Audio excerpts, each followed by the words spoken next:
யாத்திராகமம் 19ஆம் அதிகாரம் 4ஆம் வசனத்திலிருந்து வாசிக்கிறேன்.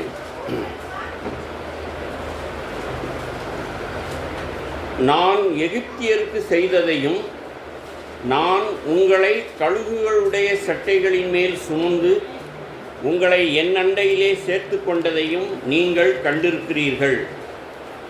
இப்பொழுது நீங்கள் என் வாக்கை உள்ளபடி கேட்டு என் உடன்படிக்கையை கைக்கொள்வீர்களானால் சகல ஜனங்களிலும் நீங்களே எனக்கு சொந்த சம்பத்தாய் இருப்பீர்கள். பூமியெல்லாம் என்னுடையது.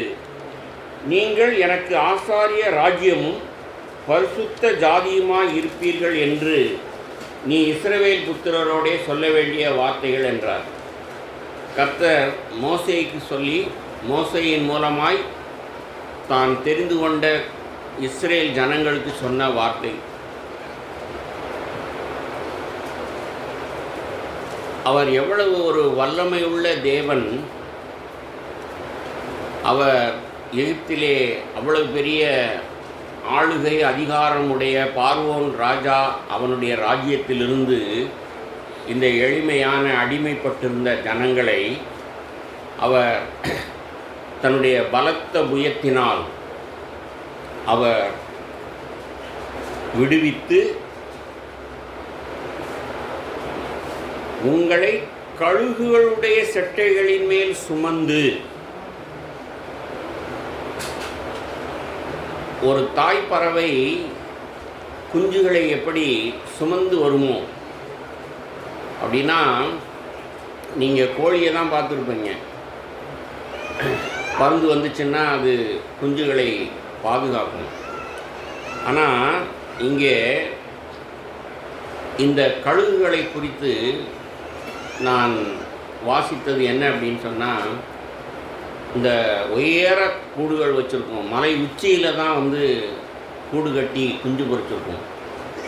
அந்த குஞ்சுகளை இந்த தாய் பறவை குஞ்சிலிருந்து அந்த கூட்டிலிருந்து தள்ளி விட்டுரும். அப்போ தான் அது குஞ்சுகள் பலப்பட்டு சிறகுகளுடைய அந்த தசைகள் பலப்பட்டு பறந்து குலைக்கும். ஒரு சில நோஞ்சான்கள் அல்லது சில பறவைகள் பறக்க முடியாதபடிக்கு கீழே சர்ன்னு அது கீழே உயர மலையிலிருந்து அது கீழே விழப்போகுதுன்னு சொன்னால், இந்த தாய் கழுகு போய் அந்த குஞ்சுகளை சிறகை விரித்து காத்து கொள்ளுமா. அந்த சிறகில் அமர்ந்து கொஞ்சம் நேரம் கழித்து அல்லது கொஞ்சம் நாள் கழித்து அப்புறம் அதுக்கு ட்ரைனிங் கொடுத்து அப்படி தன்னை போலவே உயர சிறகை விரித்து பறக்கக்கூடிய பறவைகளாய் மாற்றுமாம். அந்த காரியத்தை தான் கர்த்தர் சொல்லுகிறார். என்ன சொல்லுகிறார்? உங்களை கழுகுகளுடைய சட்டைகளின் மேல் சுமந்து. நாம் பலகீனர்கள், அவருக்கு தெரியும். நாம் வீழ்ச்சியுற்றவர்கள், ஆதாமின் சந்ததி. நாம் இந்த உலகத்தில் இருக்கிறோம். உலகத்தின் அதிபதியாகிய சாத்தான் ஆளுகை செய்கிற உலகத்தில் இருக்கிறோம்னு அவருக்கு தெரியும். நாம் மைனாரிட்டின்னு அவருக்கு தெரியும். பலனற்றவர்கள்னு தெரியும். ஆனாலும் அவர் உன்னை கழுகுகளுடைய சட்டைகளின் மேல் சுமந்து, கழுகு எப்படி குஞ்சுகளை சட்டைகளின் மேல் சுமந்து அதை பலப்படுத்தி அதை பறக்க வைக்குதோ, அதுபோல நான் உன்னை, வசனம் என்ன சொல்லுது? உங்களை என் அண்டையிலே சேர்த்து கொண்டதையும். ஆங்கிலத்தில் தான் அது அருமையாக எழுதியிருக்கு.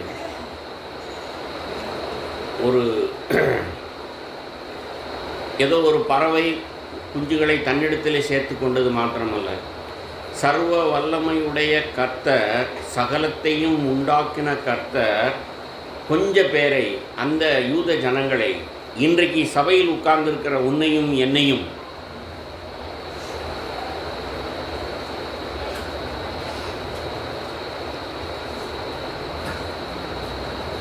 ஐந்தாம் வசனத்தில் எனக்கு சொந்த சம்பத்தாயிருப்பீர்கள். பூமியெல்லாம் என்னுடையது. பூமியில் எல்லாமே என்னுடையது. நீ பார்க்குற எல்லாம் என்னுடையது, ஜனங்கள் என்னுடையவர்கள், நான் சிருஷ்டித்தவர்கள். ஆனால் சொற்ப அற்ப ஜனமாயிருக்கிற யூத ஜனங்களை கர்த்தர் தெரிந்து கொண்டு அவர்களை பாதுகாத்து பராமரித்து தன்னிடத்தில் சேர்த்து கொண்டாராம். என்னுடைய நீ சம்பத்தாக இருப்பீர்கள் அப்படின்னா சொத்து, மை ஓன் பொசஷன் ஆங்கில வார்த்தை. என்னுடைய சொந்த ஜனமாய், என் பிள்ளைகளாய், என் சொத்தாய் உங்களை நான் என்னிடத்தில் சேர்த்து கொண்டேன். அல்லேலியா.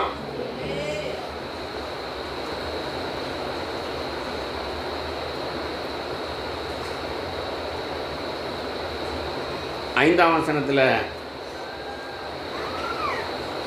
நீங்கள் என் வாக்கை உள்ளபடி கேட்டு என் உடன்படிக்கையை கைக்கொள்வீர்களானால் சகல ஜனங்களிலும் நீங்களே எனக்கு சொந்த சம்பத்தாக இருப்பீர்கள். எல்லாத்துலேயும் அங்கே தேவன் வல்லமை உள்ள கர்த்தர் அவருடைய பலத்த புயம் செய்கிற ஒன்று இருக்குது. நான் என்ன செய்யணும்னு வேதம் சொல்லுது. ஆமேன். நான் என்ன செய்யணுமா? சின்ன பிள்ளைகளுக்கு சொன்ன மாதிரி தான் எழுதியிருக்கு வசனம். என் வாக்கை உள்ளபடி கேட்டு என் உடன்படிக்கையை கைக்கொள்வீர்களானால். உலகத்தில் உள்ள அத்தனை பேரும், அத்தனை தேசமும், அத்தனை ஜனங்களும் என்னுடையவர்கள் தான். ஆனால் உங்களை நான் தெரிந்து கொண்டேன். ஆனால் என் பேச்சை கேட்டு நீங்கள் நடந்தீங்கன்னா நீங்கள் எனக்கு சொந்த சம்பத்தாக இருப்பீர்கள், சொந்த ஜனமாக இருப்பீர்கள். அப்போ தேவனுடைய பங்கு உன்னுடைய என்னுடைய பங்குன்னு இருக்குது. இது ரெண்டும் சேர்ந்தது தான் அன்றைக்கு இஸ்ரேல் ஜனங்கள் பார்வோன் தேசத்தின் ஆளுகையிலிருந்து விடுபட்டது. இன்றைக்கு இந்த உலகத்தின் அதிபதியாகிய சாத்தானுடைய பிடியிலிருந்து விடுபடுகிற நம்முடைய அனுபவம் சபை. அன்றைக்கு இஸ்ரேல் தேசம், இன்றைக்கு சபை. தேவன் தெரிந்து கொண்ட நம்முடைய பிள்ளைகள். ஆண்டவருடைய வார்த்தையை உங்களுக்கு காண்பிக்கிறேன். கொஞ்சம் கூட மாற்றமே இல்லை. யோவான் 15ஆம் அதிகாரம்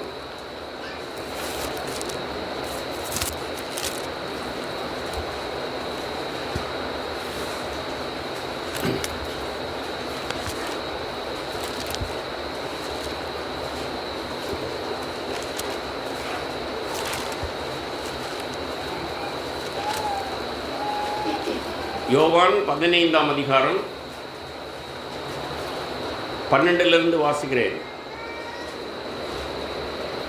நான் உங்களில் அன்பாயிருக்கிறது போல நீங்களும் ஒருவரில் ஒருவர் அன்பாயிருக்க வேண்டும் என்பதே என்னுடைய கற்பனையாயிருக்கிறது. ஒருவன் தன் சிநேகிதருக்காக தன் ஜீவனை கொடுக்கிற அன்பிலும் அதிகமான அன்பு ஒருவரிடத்திலும் இல்லை. நான் உங்களுக்கு கற்பிக்கிற யாவையும் நீங்கள் செய்வீர்களானால் என் சிநேகிதராயிருப்பீர்கள். இனி நான் உங்களை ஊழியக்காரர் என்று சொல்லுகிறதில்லை.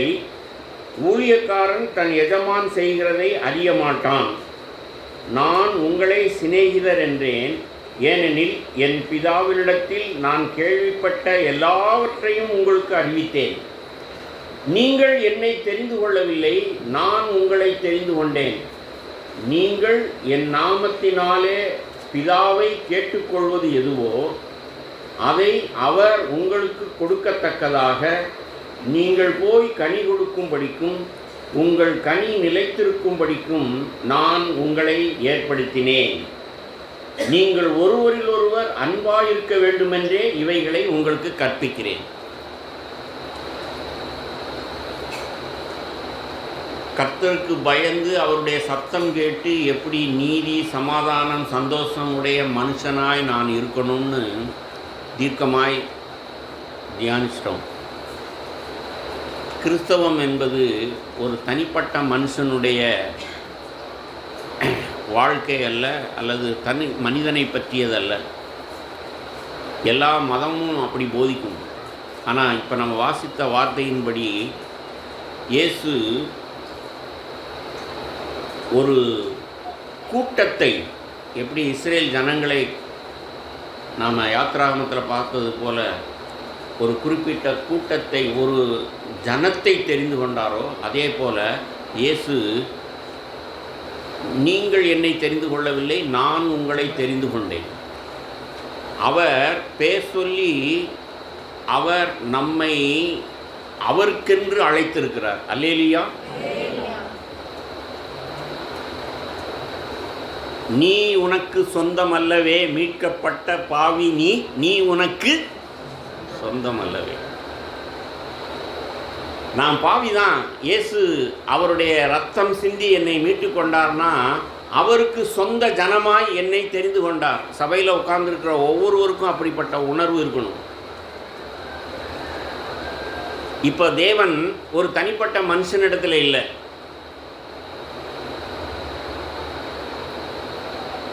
ஆதியில் மோசேயினிடத்தில் இருந்தார். அவன் ஜனங்களை வழி நடத்தி கொண்டு போனான். அவனிடத்திலே ஒரு கோல் இருந்தது. ஆனால் இப்பொழுதோ நமக்கு இயேசு இருக்கிறார். இயேசு தலையாய் இருக்கிற சபை இருக்கிறது. நமக்கு கோலாய் வேதம் இருக்கிறது.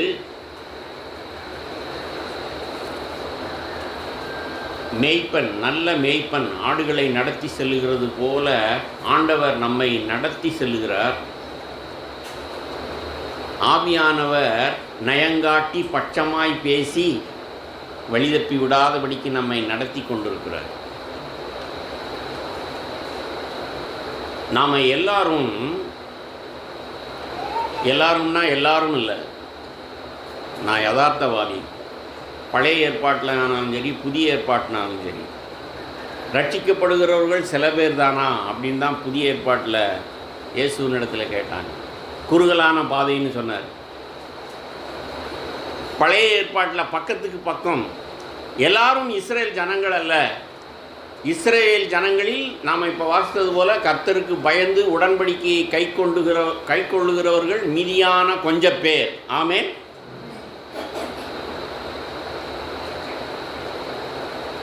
ரியலிஸ்டிக்காக இருங்க, யதார்த்தமாக இருங்க. 200 பேர் இருக்கிற சபையில் நான் யதார்த்தமாக எப்படி சிந்திக்கிறேன்னா, 20 பேர், என்னுடைய பாண்டிச்சேரி சபையில் 200 பேர் இருக்காங்க. 20 பேர்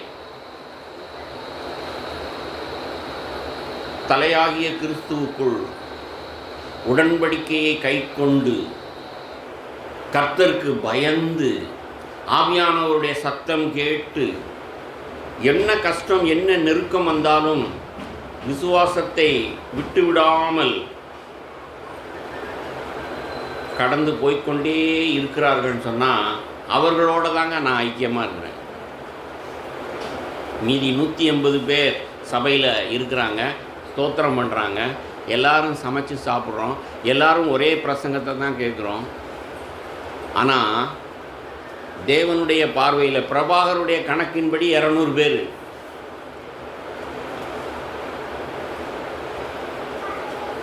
பரலோக ராஜ்யத்தின் கணக்கின்படி தேவனுடைய பார்வையில் 20 பேர் தான் இருக்கிறாங்க. இதுதான் யதார்த்தம். கேட்கிறதற்கு காதுள்ளவர்கள் கேட்க கடவர்கள். தேவன் பட்சபாதம் இல்லாதவர். என் பிரசங்கத்தை எல்லாரும் தான் கேட்குறீங்க.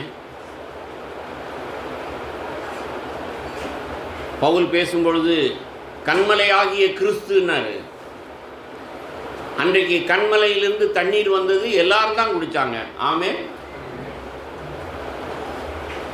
அன்னைக்கு மன்னா வனாந்தரத்தில் பெய்தது, எல்லாரும் தான் சாப்பிட்டாங்க.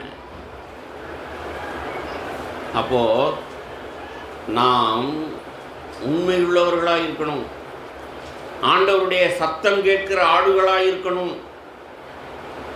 குறுகலான பாதையை தெரிந்து கொள்ளுகிறவர்களாக இருக்கணும்.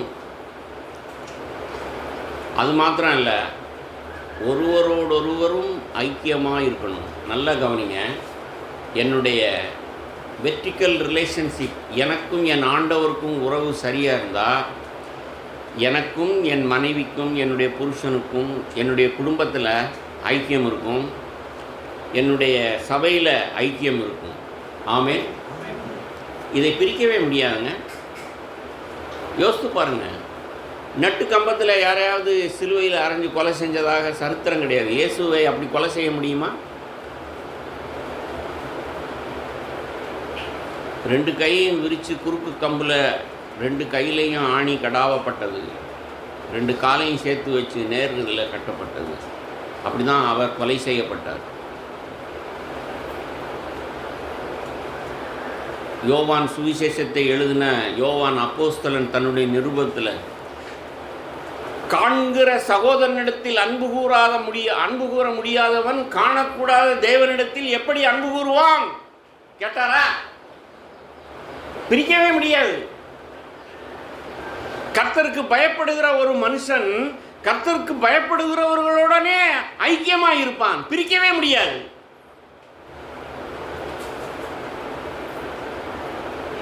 நாற்பத்தி 8 வருஷமாகுது நான் கிறிஸ்தவ ஐக்கிய சபைக்கு வந்து.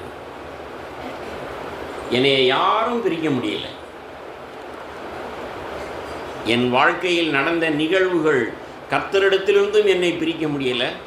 48 வருஷமாக இந்த சபையை விட்டும் யாராலையும் பிரிக்க முடியலை. என் பெருமையை பேசலை, யதார்த்தத்தை உண்மையை பேசுகிறேன், உங்களை உற்சாகப்படுத்தும்படிக்கு பேசுகிறேன்.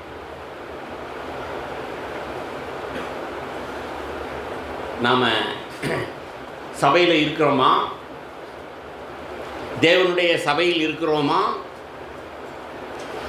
அப்போது நம்மளை ஒற்றுமையாக்குகிறது என்ன? ஒரே உபதேசம், ஒரே தலைவர். நம்ம கட்சியாக நடத்திக்கிட்டு இருக்கோம், எங்கள் கட்சி கொடின்னு நிறுத்துறதுக்கு. ஆண்டவருடைய வார்த்தை யோவான் 15 என்னோட தியானியுங்கள். 12ஆம் வசனத்தில், நான் உங்களில் அன்பாயிருக்கிறது போல நீங்களும் ஒருவரில் அன்பாயிருக்க வேண்டும் என்பதே என்னுடைய கற்பனையாக இருக்கிறது. உங்களுக்கு தெரியுமா, நம்ம எல்லாரும் வித்தியாசமான வளர்ச்சி உடையவர்கள். நான் ரட்சிக்கப்பட்டு 47 வருஷம் 48 வருஷம் அவங்க கூட ஆகாதவர்கள் இருப்பாங்களா இல்லையா? சபைன்னு இருந்தால் அப்படி தானே இருக்கும். ஆனாலும் நம்ம எல்லார் மேலேயும் ஒரே ஆவியானவர் இருக்கிறார். அல்லேலூயா. எனக்கு 5 பிள்ளைகள். இப்போ ஒருத்தர் இல்லை தான். ஆனால் ஒரு 20 வருஷத்துக்கு முன்னாடி எத்தனை வயசில் இருந்திருப்பாங்க எல்லாரும்? 2வது படிக்கிற பையனும் இருந்திருப்பான், 20 வயசில் காலேஜ் படிக்கிற பையனும் இருந்திருப்பான், பிள்ளையும் இருந்திருப்பான். நான் ஒரு குடும்ப தலைவன் சொன்னால் எல்லா பிள்ளைகளோடும் ஐக்கியமாக இருந்தேன் இல்லையா? பொல்லாத தகப்பன் நானே அப்படி இருந்தேன்னா பரலோக தகப்பன் எப்படி இருப்பார்? நேற்று மனம் திரும்பி இன்னைக்கு ஞானஸ்தானம் எடுத்து சபையில் உட்கார்ந்துருக்கிறவனும் சரி, என்னைய மாதிரி மண்டை நரைச்சி 48 வருஷமாக சபையில் இருக்கிறவன் சொன்னாலும் சரி, எல்லாருக்கும் ஒரே தலையாய் இயேசு இருக்கிறார். அல்லேலூயா. அந்த சபையில் நான் இருக்கிறேன். நீ உன்னை நிதானித்துப்பார், உன்னை நியாயம் தீர்த்துப்பார். என்னைய கூட்டி சேர்த்திருக்கிறது எது? தேவனுடைய அன்பா அல்லது மனுஷீக அன்பா?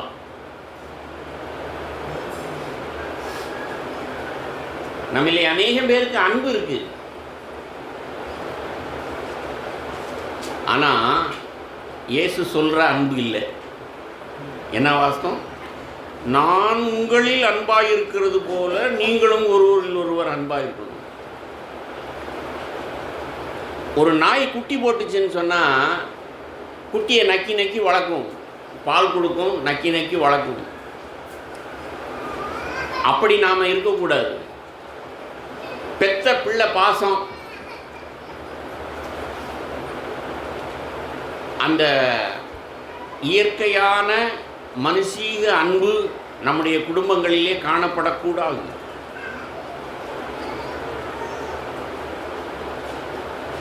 தெய்வீக அன்பு அப்படின்னு சொன்னால், நான் சொன்னது போல் 5 பிள்ளைகள், ஒவ்வொருத்தருக்கும் ஒவ்வொரு வளர்ச்சி. 2வது படிக்கிறவனும் இருப்பான், காலேஜ் படிக்கிறவனும் இருப்பான். ஒரே கணக்கை போடுவாங்களா அவங்க? 2வது படிக்கிறவனுக்கு 4 4 8, 2 4ஆல் பெருக்குனா 8, அதான் சொல்ல தெரியும். காலேஜுக்கு போகிறவன் அல்ஜிப்ரா போடுவான். சபையும் அப்படித்தான். நம்ம எல்லாரும் வித்தியாசமான வளர்ச்சி உடையவர்கள். இப்போ தான் சபைக்கு வந்தவங்களாக இருக்கலாம். நமக்கு தெரிஞ்ச வேத வார்த்தை, நமக்கு தெரிஞ்ச வெளிச்சத்தில் நாம் நடந்தோம்னா நாம் ஒருவரில் ஒருவர் அன்பு கூறுவோம். அன்பு கூறுறது மாத்திரமல்ல, இயேசு எப்படி சீஷர்களை சகித்து கொண்டாரோ அதுபோல எல்லாரையும் சகித்து கொள்வோம். அப்படின்னா என்ன அர்த்தம்? 48 வயசு வருஷமாக சபையில் இருக்கிறவன், 4 வருஷம் சபையில் இருக்கிறவனை நான் எப்படி ஏன் அளவுக்கு இல்லைன்னு சொல்லி முட்டாள், நீ ஏன் என்னைய போல் வளரலைன்னு சொல்ல முடியுமா? அப்படி சொன்னான்னா நான் தான் முட்டாள். நான் சகித்து கொள்கிறேன். குடும்பத்திலேயும் ஒருவரை ஒருவர் நீங்கள் சகித்து கொள்ள வேண்டியது. ஒரே நாளில் கல்யாணம் பண்ணீங்க, நீங்கள் அனிவர்சரியை கொண்டாடிக்கிட்டே இருப்பீங்க. 20 வருஷம் அனிவர்சரி, 25 வருஷம் அனிவர்சரி, சில்வர் ஜூபிலின்னு. ஆனால் நீங்கள் எத்தனை பேர் ஆவிக்குரியவர்களாய் ஆண்டவருடைய சத்தம் கேட்கிற ஆடுகளாய் வளர்ந்து இருக்கிறீங்க எனக்கு தெரியாது.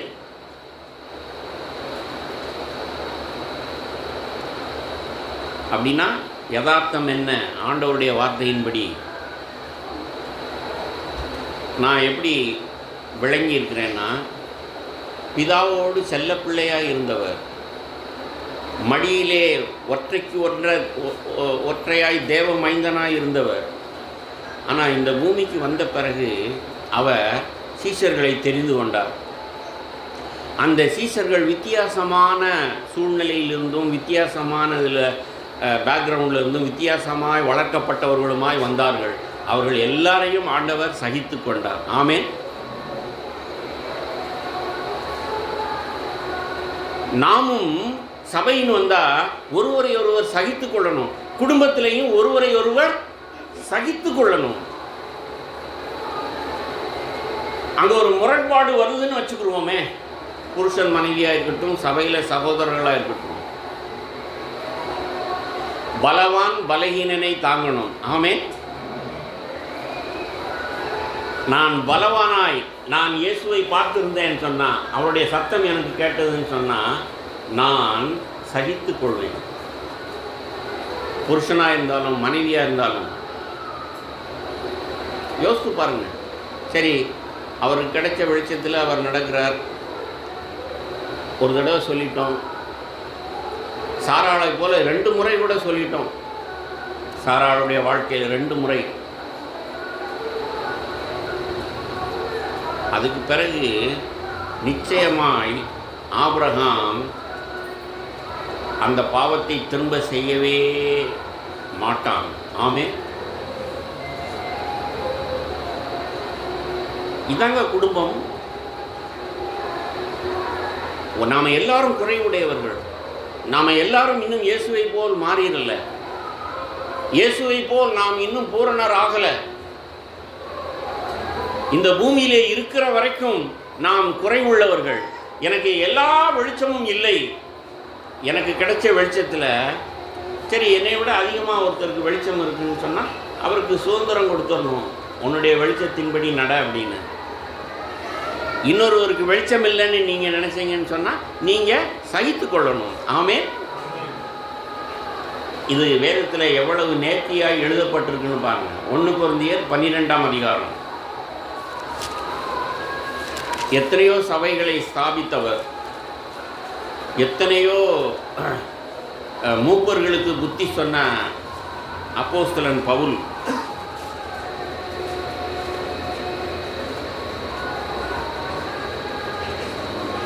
நாலாம் வசனத்திலிருந்து 1 கொரிந்தியர் 12:4, வரங்களில் வித்தியாசங்கள் உண்டு, ஆவியானவர் ஒருவரே.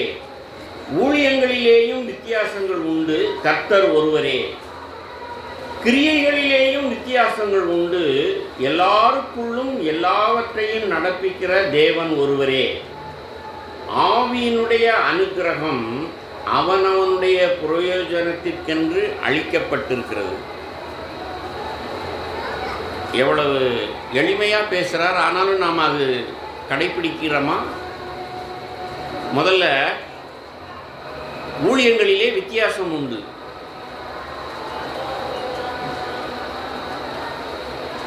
ஒருவர் கண்டிப்பாக இருப்பார், இன்னொருவர் தயவாக இருப்பார். வீட்டிலே பாருங்கள், யாரோ ஒருவர் கண்டிப்பாக இருந்தால் இன்னொருவர் தயவாக தான் இருப்பீங்க. அதான் தேவனுடைய குடும்பம். அப்போ தான் பிள்ளைகள் உருப்படும்.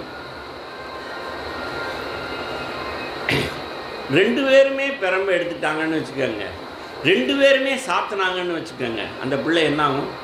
வீட்டை விட்டே ஓடி போயிடும். தகப்பன் கண்டிக்கிறாரா, மனைவி குறுக்க போய் விழுகாமல் ஆவியில் நிறைஞ்சி ஜெபம் பண்ணிக்கிட்டு இருந்தா, என் புருஷன் என் இந்த குடும்பத்துக்கு தலைவர், பிள்ளையை கண்டிக்கிறார், ஆண்டவரே நீங்கள் ஆளுகை செய்யுங்க, பிள்ளை மனம் திரும்பும்படிக்கு 2 அடியோ 3 அடியோ அடிக்க உதவி செய்யுங்க, 4வது அடி அடிக்காதபடிக்கு காத்துக்கொள்ளுங்கன்னு ஒரு மனைவி ஜெபம் பண்ணிக்கிட்டு இருந்தால் அந்த குடும்பத்தில் நீதி, சமாதானம், சந்தோஷம் எல்லாம் இருக்கும். அல்லேலூயா. அதான் ஞானம். ஒரு கையில் பிரம்பு இருந்துச்சுன்னா இன்னொரு கையில் கிருபை இருக்கணும், தயவு இருக்கணும். ஞானம் முழங்க வாயை திறக்கிறது போல நீங்கள் ஞானம் முழங்க வாயை திறந்து கர்த்தரிடத்திலும் ஜெபிக்கிறவர்களாக இருக்கணும். அதே போல் சபையில் 2 சகோதரர்கள் எழும்பணும், தேவனுடைய சத்தியத்தையும் கிருபையையும் காண்பிக்கிற சகோதரர்கள் இருக்கணும்.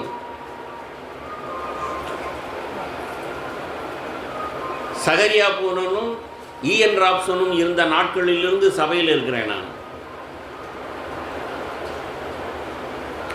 2 சகோதரர்கள் எப்படி அங்கே பெங்களூரில் சிஎஃப்சி சபையை உருவாக்குனாங்கங்கிறத எனக்கு தெரியும்.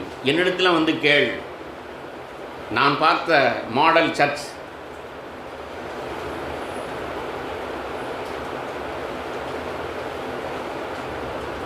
சபைன்னு சொன்னால் சத்தியமும் கிருபையும் இருக்கணும், தயவும் கண்டிப்பும் இருக்கணும், நீதி, நியாயம், நியாய தீர்ப்பு, இரக்கம் எல்லாம் சமமாக இருக்கணும். குடும்பம் அப்படி இருக்கணும். அப்படி சபை இருந்தால்தான் அங்கே தேவன் வாசம் பண்ணுகிற சபையா இருக்கும். ஆமென். விசுவாசிக்கிறேன், ஆகையினால் பேசுகிறேன். இன்னும் எத்தனை வருஷம் நான் உயிரோடு இருந்தாலும் போகிற இடத்துலையெல்லாம் சபை உண்டாகணும் அப்படின்னு சொன்னால், ஆண்டவரே இந்த இடத்துல சபை உண்டாகணும்.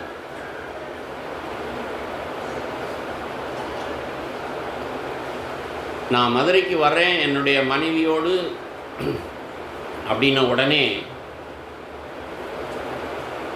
ராஜன்பதற்கு ஃபோன் பண்ணி நான் மதுரைக்கு வர்றேன், உங்கள் சபைக்கு வர்றேன்னு சொன்னேன்.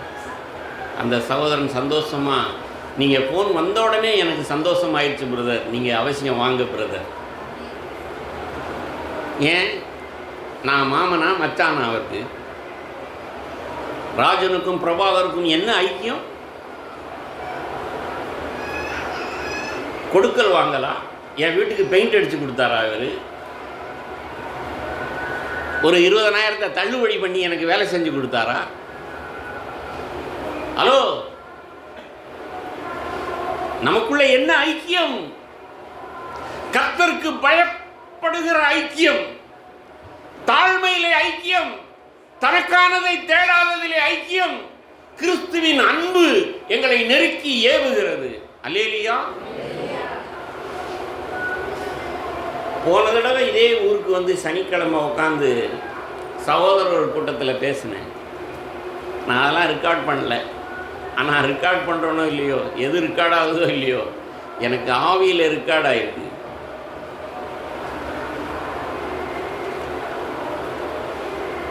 இப்போ நான் காலையில் எந்திரிச்சு இந்த சபைக்கு என்ன வார்த்தை ஆண்டவரே, நான் என்ன பேசணும், அதைத்தான் இப்போ நான் உங்கள்கிட்ட பேசிக்கிட்டு இருக்கேன். சபை உண்டாகிறது சாதாரண விஷயம் இல்லைங்க.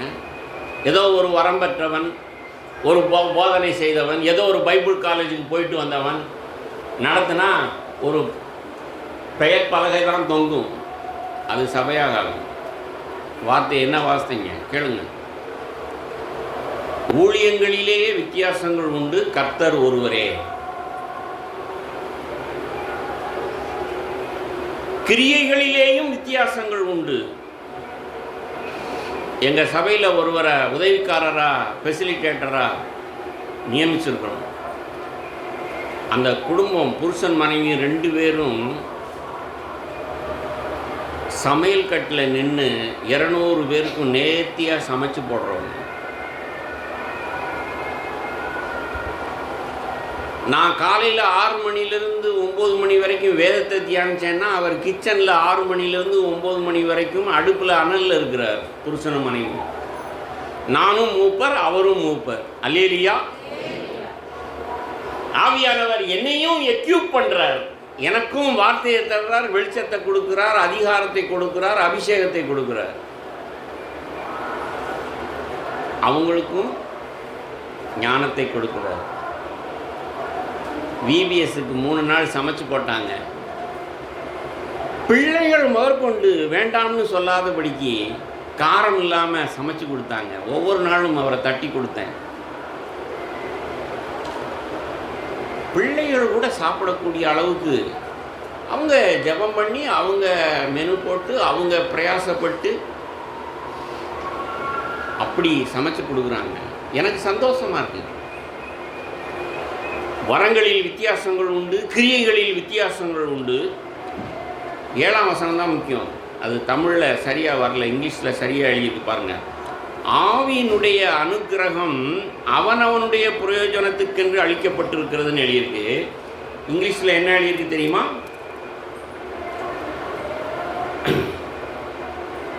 But to each one is given the manifestation of the Spirit for the common good. Common good. நாம் எத்தனை பேராக இருந்தாலும் சரி, 10 பேராக இருந்தாலும் சரி, 100 பேராக இருந்தாலும் சரி, நாம் இப்போ தியானிக்கிற சத்தியத்தின்படி ஆவியானவரால் நடத்தப்பட்டால் வரங்கள், கிரியைகள் வித்தியாசம் இருக்கும். ஆனால் எல்லாம் சேரும் பொழுது காமன் குட், சபையே ஆசீர்வதிக்கப்படும். அல்லேலூயா. அதுதாங்க சபை. பவுல் கட்டின சபை, அதுதான் சபை. எங்களுக்கு பிரச்சனை வராமல் இல்லை. ஒரு வருஷத்துக்கு முன்னாடி சமையல் இதில் உரசல்கள் வந்தது. ஒரு சகோதரன் என்கிட்ட வந்து, என்ன பிரதர், பேசாமல் ஆர்டர் பண்ணிட்டு போயிருங்க, 200 பேருக்கு 200 தயிர் சாதமோ 200 தக்காளி சாதமாக வந்து இறங்கிடும், எதுக்கு இவங்களோட மல்லு கட்டிக்கிட்டு? இது ஆவிக்குரிய ஆலோசனையா, மனுஷீக ஆலோசனையா? இது அவருடைய ஆலோசனையை நான் எப்படி ஏற்றுக்கொண்டேன்? இப்போ தானே பேசணும். நாம் கர்த்தருக்கு பயப்படணும், மனுஷீகமாக எதையும் யோசிக்கக்கூடாது. இயேசு எப்படி சிந்திச்சிருப்பார்?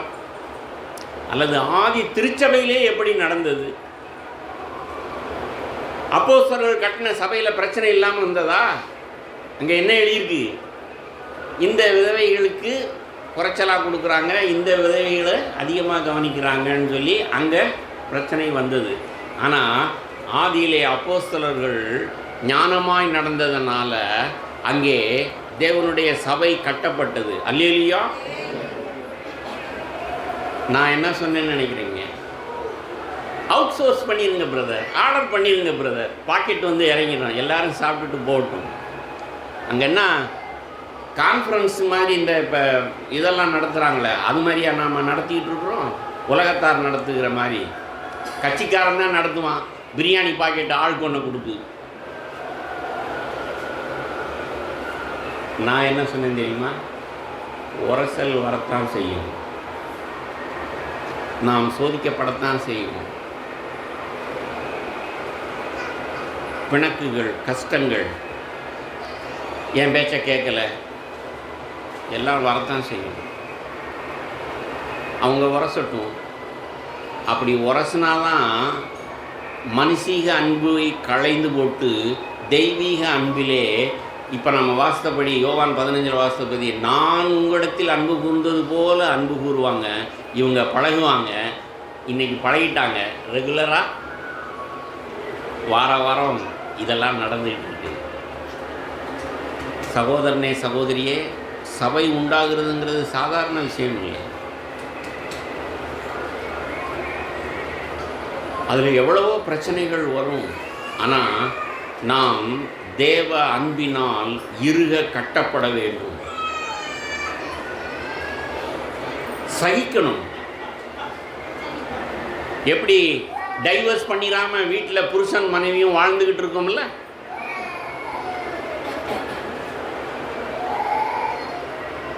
மிஞ்சி மிஞ்சி போனால் கோவிச்சுக்கிட்டு உங்கள் வீட்டுக்கு தான் போயிருப்பீங்க சகோதரிகள். எங்கள் அப்பா வீட்டுக்கு போகிறேன், எங்கள் அம்மாட்ட போகிறேன்னு.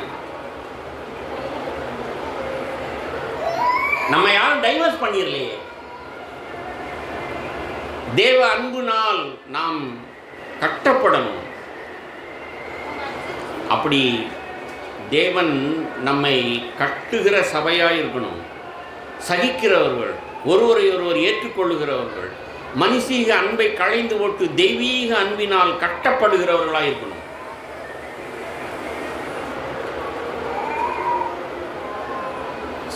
சோர்ந்து போகாமல் வாரந்தோறும் சபை கொடுங்க. சகோதரர்கள் வாரத்துக்கு ஒரு முறையாவது கூடி நீங்கள் சகோதர ஐக்கியத்தில் கட்டப்படுங்கள். எனக்கு சந்தோஷமாக இருக்குது. போன தடவை நான் வந்தது ஒரு 6-7 பேர் தான் உட்காந்துருந்தாங்க சகோதரர்கள். சனிக்கிழமை இரவில் லெஃப்ட் அண்ட் ரைட்டு கடிந்து கொண்டேன். நான் ரெக்கார்ட் பண்ணல, ஆனால் நல்லா வாங்கி கட்டிட்டாங்கிறது மட்டும் எனக்கு தெரியும். இப்போ நான் ஆண்டவரே இந்த சபைக்கு என்ன சொல்ல, நான் உற்சாகமாக இருக்கிறேன். என்னுடைய கடிந்து கொள்ளுதலை ஏற்றுக்கொண்டு குணப்பட்டவர்கள் இங்கே அமர்ந்திருக்கிறீர்கள். ஆகையினால தான் நீங்கள் ஆவியில் நிறைஞ்சு ஆராதிக்கும் போது நானும் ஆவியிலே நிறைந்து நன்றி சொன்னேன். ஆமென். இன்னும் நாம் எவ்வளவோ கடந்து போகணும். இன்னும் எத்தனையோ படிகளை கடந்து போய் நாம் நிரூபிக்கணும். எதை நிரூபிக்கணும்?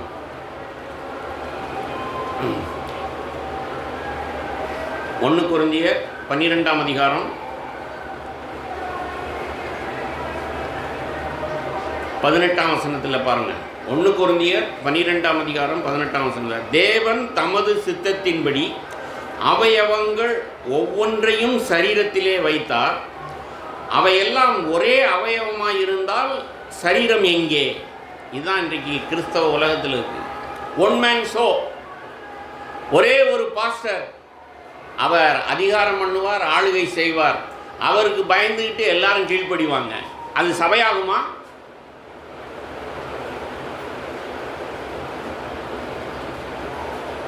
எல்லாரும் பிரசங்கம் பண்ண முடியுமா?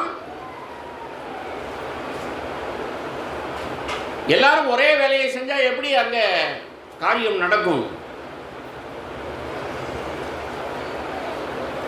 20ஆம் வசனம், அவயவங்கள் அநேகமாயிருந்தும் சரீரம் ஒன்றே. கண்ணானது கையை பார்த்து நீ எனக்கு வேண்டுவதில்லை என்றும், தலையானது கால்களை நோக்கி நீங்கள் எனக்கு வேண்டுவதில்லை என்றும் சொல்லக்கூடாது. நான் மூப்பர், நான் சொல்றதுக்கு கீழ்ப்படி அப்படின்னு சொன்னா முட்டாள் மூப்பர். அங்க சபை உண்டாகாது.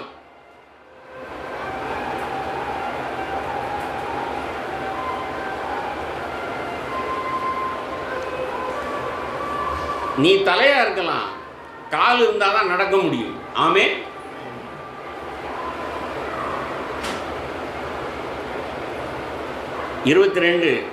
சரீர அவயவங்களில் பலவீனம் உள்ளவைகளாய் காணப்படுகிறவைகளே மிகவும் வேண்டியவைகளாய் இருக்கிறது.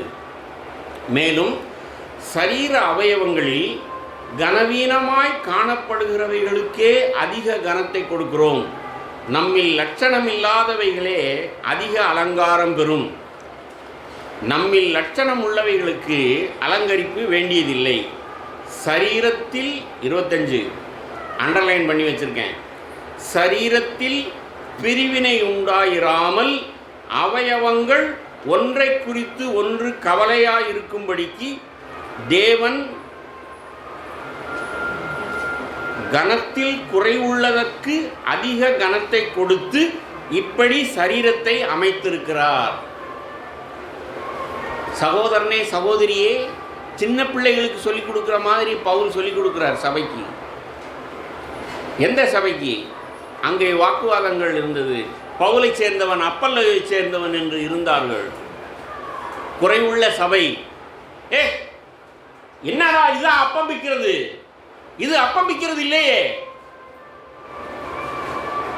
இப்படியெல்லாம் கண்டிக்கப்பட்ட சபைக்கு தான் முதல் அதிகாரத்தில் 11ஆம் அதிகாரத்தில் அப்படியெல்லாம் அப்பம் விட்ட சபையை கடிந்து கொண்ட பவுல் தான் 12ஆம் அதிகாரத்தில் எப்பா நாம் ஒரே சரீரம்ப்பா, கிறிஸ்து நமக்கு தலை. எவ்வளவு நேர்த்தியாய் சொல்லிக் கொடுக்குறார். ஒரு பலவீனன் இருந்தால் அவனை பலவான் சகித்து கொள்ளணும். ஒரு வரம் பெற்றவன் இருந்தால் வரமில்லாதவனை அதிக கனம் பண்ணணும். எல்லாமே ஒருத்தந்தான். எல்லாத்துலேயும் நீங்கள் ஒருவராக தான் இருக்கக்கூடாது. என்னை விட்டால் யார் இதை செய்வா அப்படின்னா நீ சாகிறது நலம். நீ யாராக இருந்தாலும் உன்னுடைய அகந்தை, உன்னுடைய பெருமை உன்னை நரகத்துக்கு கொண்டு போகும்.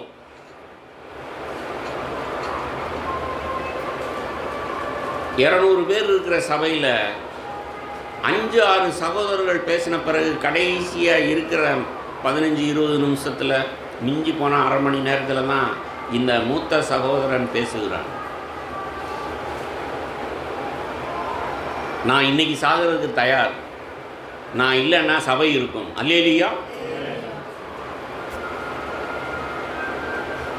யதார்த்தவாதி பவுலை போல நாம் ரியலிஸ்டிக்காக இருக்கணும். ஆண்டவரே எங்களை எழுப்புங்க, உம்முடைய அன்பினால் எங்களை நிரப்புங்க, உம்முடைய ஆவியினால் எங்களை நிரப்புங்க. ஒரே சரீரம் ஆண்டவரே, ஆவியானவரே எங்கள் அவயவங்களிலே பாய்ந்து ஒவ்வொருவரையும் பலப்படுத்துங்க. ஒவ்வொருவரும் ஒவ்வொரு கிரியையை நடப்பிக்க ஞானத்தை, பலனை தாங்க அப்படின்னு சொல்லி ஒவ்வொரு முறை சபை கூடும் பொழுதும் ஆவியானவரால் நிரப்பப்பட்டு ஒருவருக்கொருவர் கீழ்ப்படிந்து இசைந்து குடும்பமோ சபையோ இருந்தால் அதுதான் இயேசுவின் குடும்பம். ஆமென். சும்மா கிறிஸ்தவ ஐக்கிய சபைன்னு போர்டை போட்டுக்கிட்டா சரியாக போச்சு. வெளிப்பாக இருக்கணும். இன்னும் ஒரு விஷயத்தை தீர்க்கமாய் உங்களுக்கு சொல்லிட்டு நாம் ஜெபம் பண்ணி முடிப்போம். கலாத்தியர் 6ஆம் அதிகாரம்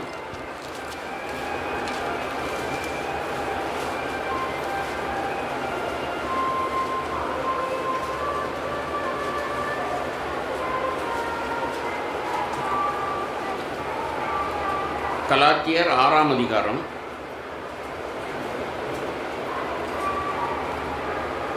1 முதல் 8 வசனம்.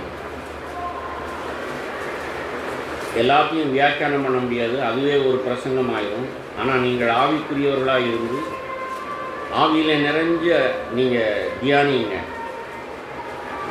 சகோதரரே, ஒருவன் யாதொரு குற்றத்தில் அகப்பட்டால் ஆவிக்குரியவர்களாகிய நீங்கள் சாந்தமுள்ள ஆவியோடே அப்படிப்பட்டவனை சீர்பொருந்த பண்ணுங்கள். நீயும் சோதிக்கப்படாதபடிக்கு உன்னை குறித்து எச்சரிக்கையாயிரு. ஒருவர் பாரத்தை ஒருவர் சுமந்து இப்படியே கிறிஸ்துவனுடைய பிரமாணத்தை நிறைவேற்றுங்கள். ஒருவன் தான் ஒன்றுமில்லாதிருந்தும் தன்னை ஒரு பொருட்டென்று எண்ணினால் தன்னை தானே வஞ்சிக்கிறவனாவான். அவனவன் தன் தன் சுயக்கிரியையை சோதித்து பார்க்க கடவன். அப்பொழுது மற்றவனை பார்க்கும்போதல்ல, தன்னையே பார்க்கும்போது மேன்மை பாராட்ட அவனுக்கு இடம் உண்டாகும். அவனவன் தன் தன் பாரத்தை சுமப்பானே. மேலும் திருவசனத்தில் உபதேசிக்கப்படுகிறவன் உபதேசிக்கிறவனுக்கு சகல நன்மைகளிலும் பகிர்ந்து கொடுக்க கடவன். மோசம் போகாதிருங்கள். தேவன் தம்மை பரியாசம் பண்ண ஒட்டார். மனுஷன் எதை விதைக்கிறானோ அதையே அறுப்பான். எவ்வளவு நேர்த்தியாய் பவுல் ஒரு சபைக்கு புத்தி சொல்லி முடிக்கிறார். நானும் உங்களுக்கு அப்படியே புத்தி சொல்லுகிறேன்.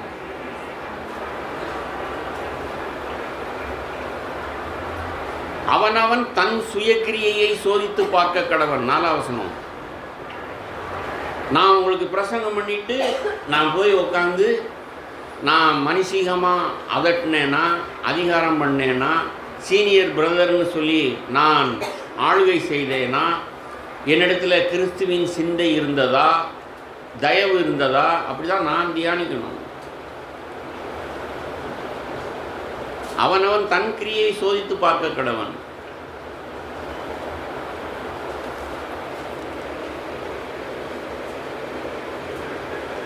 எவ்வளவு முரண்பாடான வார்த்தைகள் இங்கே இருக்கு பாருங்க. 2ஆம் வசனத்தில் ஒருவர் பாரத்தை ஒருவர் சுமந்துன்னு எழுதியிருக்கு. 5ஆம் வசனத்தில் அவனவன் தன் தன் பாரத்தை சுமப்பானே. என்ன விளங்குது? என்ன முன்னுக்கு பின்னா பேசிக்கிட்டே இருக்கிறாரு. நாம் ஆவிக்குரியவர்களாய் இருந்தோம்னா நமக்கு முரண்பாடே தெரியாது. எவ்வளவு நேர்த்தியாக எவ்வளவு ஞானமாய் பேசுகிறார். அல்லேலியா.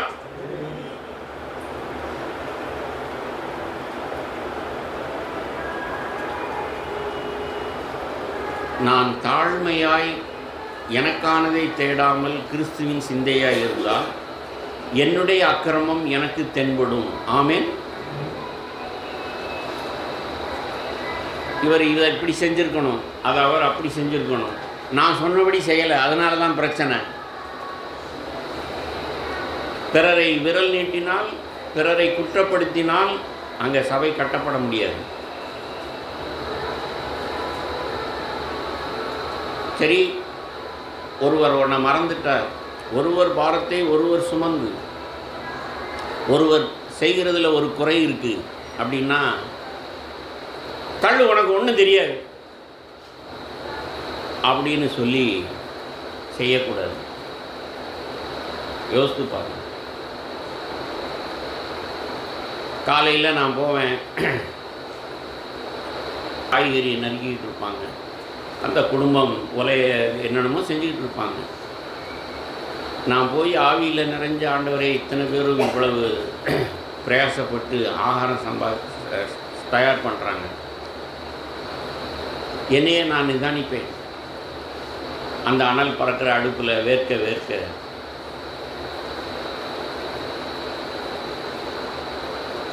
இப்போது என்னையே நான் நிதானிச்சு, ஓ, நான் இவர்களுக்கு வார்த்தையை கொண்டு வரணும்,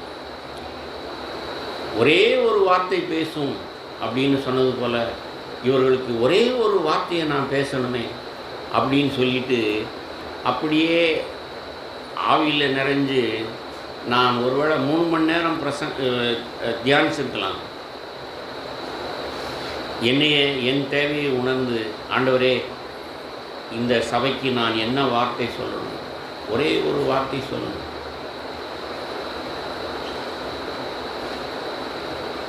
இப்படி தாங்க ஒருவர் தாங்கணும். என்ன வேலையாக இருந்தாலும் சரி, வீடாக இருக்கட்டும், சபையாக இருக்கட்டும், ஒருவர் தாங்கி, ஒருவர் பாரத்தை ஒருவர் சுமந்து, உன்னை நேர்த்தியாக செய்துட்டா நெஞ்சை நிமித்தக்கூடாது. இயேசுவை பார்க்கணும். சகரியா போனன் எத்தனையோ முறை சொல்லியிருக்கிறார். ஒருவர் ஒப்பிட்டு பார்த்தா தான் நீங்கள் பொறாமப்படுவீங்க, குற்றப்படுத்துவீங்க. இயேசுவை பார்த்துட்டீங்கன்னா எல்லாம் ஆஃப் ஆகிடும். யோசித்து பாருங்க. மடையர்களாய் நாம் ஒருவர் பார்த்து ஒன்று குற்றப்படுத்துகிறோம், இல்லைன்னா பொறாமைப்படுறோம். உற்சாகப்படுத்துகிற போல உனக்கு ஒன்றும் தெரியாது, விடு நான் செய்கிறேன், என்ன செய்கிறோம். சபை கட்டப்பட முடியாது, குடும்பம் கட்டப்பட முடியாது. அவனவன் தன்னைத்தானே நியாயம் தீர்க்க கடவன். கடைசி அந்த வார்த்தை, மனுஷன் எதை விதைக்கிறானோ அதை அறுப்பான். என்ன அர்த்தம் தெரியுமா? சின்ன பிள்ளைகள் கூட விளங்கும். ஒரு கல்லை இப்படி உயர்த்தி, நான் கல்லை உயர்த்தி கையை எடுத்துடுறேன்னு வச்சுக்கோங்க, அந்த கல் என்ன ஆகும்? கீழே போகுமா மேலே போகுமா? சந்தேகம் இல்லைல்ல. சின்ன பிள்ளைகள் கரெக்டாக பதில் சொல்லிட்டாங்க. உங்களிடத்திலே கேள்வி. ஒருவன் தன்னைத்தான் உயர்த்தினால் அவன் என்ன ஆவான்? தன்னைத்தான் தாழ்த்தினால் உயர்த்தப்படுவான்.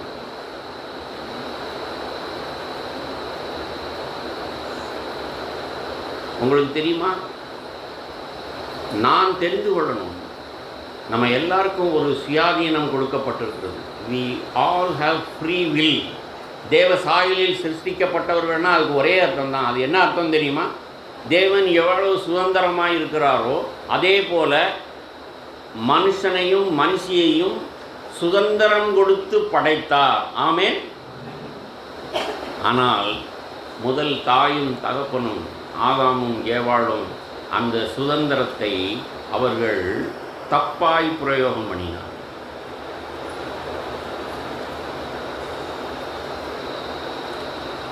தவறை தெரிந்து கொண்டார்கள்.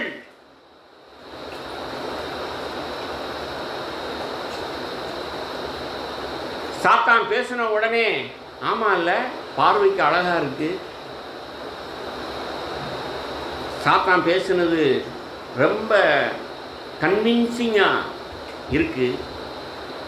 ஒரு நிமிஷம் அவள் உணர்வடைந்திருந்தால், இரு எங்கள் வீட்டுக்கார்ட்ட கேட்டுக்கிறோம், வெயிட் அப்படின்னு சொல்லி ஆதாம்கிட்ட போய் சாத்தான் இப்படி சொல்கிறான், இதை புசிக்கலாமா அப்படின்னு சொன்னான். முட்டாள் ஆதாம் அப்படி வார்த்தையை சொல்லியிருப்பான். விலக்கப்பட்ட கனியை ஏன் புசிக்க அவன் சொன்னான், நீ ஏன் கேட்ட, கொடுக்கல, அந்த குடும்பம் காப்பாற்றப்பட்டிருக்கும். சரி, அவ தான் கொடுத்தா, இந்த மடப்பையை ஏன் வாங்கி சாப்பிட்டான்? உங்களை கையை காமிக்கிறேன். நமக்கு எங்க புத்தி போச்சு பார்த்தீங்களா? பாவத்தின் வேர் எங்க இருக்கு? நம்முடைய முட்டாள்தனம், நம்முடைய மடத்தனம். நமக்கு உணர்வு இருக்கணும். நான் வீழ்ச்சி விட்ட மனுஷன், ஆதாம் ஏவாள் செய்த தவறை நான் செய்ய மாட்டேன். கர்த்தருக்கு பயந்து தேவனிடத்துல போகணும், ஆண்டவரிடத்துல போகணும். எனக்கு சரின்னு படுறத மாம்சமும் மனசும் விரும்புறதை செய்யக்கூடாது. ஒருவரை ஒருவர் பிரியப்படுத்தக்கூடாது. பவுல் சபையை பார்த்து கேட்டார், உங்களில் ஞானி ஒருவனும் இல்லையா? புருஷனோ பொண்டாட்டியோ ஒருத்தர் இருந்தா போதும், அந்த குடும்பம் உருப்படும். ஞானி ஒருவன் இருந்தால் சபை உருப்படும். ஆனா ஒருவரை ஒருவர் பார்த்து ஒருவரை ஒருவர் விரல் நீட்டி, இதே கலாத்தியர்கள் எழுதிக்கு மேலே 5வது அதிகாரத்தில் போய் வாசித்து பாருங்க. ஒருவரை ஒருவர் கடித்து பட்சிப்பீர்களானால் சாவீர்கள், அழிவீர்கள். கேட்கிறதற்கு கால் உள்ளவர்கள் கேட்க கடவுள். உணர்வடைவோம், மனம் திரும்புவோம், தேவனை நோக்கி பார்ப்போம், எழுந்து நின்று ஜெபிப்போம். இயேசுவே, நீங்கள் ஆளுகை செய்கிற சபையில் உட்கார்ந்துருக்கிறேன், நின்றிருக்கிறேன். இன்றைக்கு சபைக்கு வந்தது நல்லது, உம்முடைய சத்தத்தை கேட்டேன் என்று சொல்லி உணர்வடையும். அமைதியாய் தேவ சமூகத்திலே இருந்து உங்கள் ஆவியிலே ஆவியானவர் பேசட்டும். உங்கள் அக்கிரமத்தை உணர்த்தட்டும், உங்கள் பெருமையை, உங்கள் சுயநலத்தை உணர்த்தட்டும்.